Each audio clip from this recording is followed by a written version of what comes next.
আসসালামু আলাইকুম প্রিয় শিক্ষার্থীবৃন্দ। আজকে আমরা এসএসসি, এইচএসসি এবং অন্যান্য ক্লাস 6, 7, 8, 9 অন্যান্য ক্লাসদের জন্য এই ডায়লগ নিয়ে তোমাদের সামনে উপস্থিত হয়েছি। যে ডায়লগটি তোমরা কমপ্লিট করলে 10টি ডায়লগ একসাথে কমপ্লিট করতে পারবে। ডায়লগটি পজিটিভ সাইন নিয়ে গঠিত। তাহলে চলো দেখা যাক।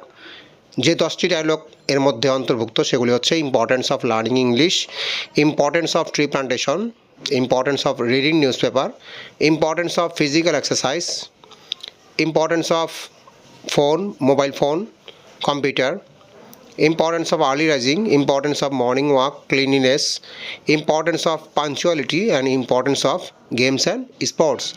তাহলে চলো আমরা মূল আলোচনায় চলে যাই। প্রথমে আমরা এ এবং বি দুইজন ব্যক্তিকে আমরা এ ধরেছি এবং বি ধরেছি।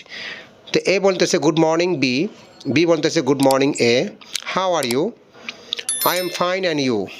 I am very well. What are you doing? I am reading an article about the importance of এই শূন্যস্থানে লিখবে importance of learning English অথবা importance of reading newspaper, importance of tree plantation ইত্যাদি। Why do you read this article? Actually, English is very essential in every walk of our life. তাহলে শূন্যস্থানে আমরা English লিখেছি। যদি ট্রি প্লান্টেশন হয় তাহলে লিখবা actually tree plantation is very essential in every walk of our life. যদি news paper হয় তাহলে news paper is very essential in every walk of our life লিখবা। তারপরে what is the usefulness of tree plantation বা computer বা mobile phone যাই হবে তাই। দ্য ইউজফুলনেস অফ কম্পিউটার অথবা ফিজিক্যাল এক্সারসাইজ অথবা লার্নিং ইংলিশ আর মেনি। তারপর ডট ডট দেওয়া আছে, এখানে তোমরা ওই সাবজেক্টের কিছু উপকারিতা লিখবা। যেমন ইংলিশ যদি হয়, English is an international language, এটা লিখতে পারি।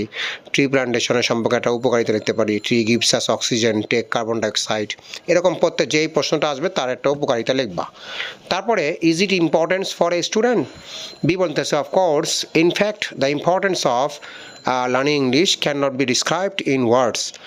তারপরে বলতেছে how I learn about the importance of dash, অর্থাৎ দেশের জায়গায় নাম লিখবা। You should read my article with carefully. A বলতেছে okay, I read this article with carefully. B বলতেছে ওকে, বেস্ট অফ লাক। আবার এ বলতেছে thank you very much for your advice, you are welcome. A বলতেছে see you again, best of luck. B বলতেছে good bye. তো এইভাবে তোমরা একটি dialogue দিয়ে 10টি ডায়লগ কমপ্লিট করতে পারবে এবং এগুলি পজিটিভ হইতে হবে, অবশ্যই ভালো দিক হইতে হবে। প্রবলেম নিয়ে ডায়লগ হবে, সেটা পরবর্তী ভিডিওতে আমরা তোমাদের সামনে দেখাবো।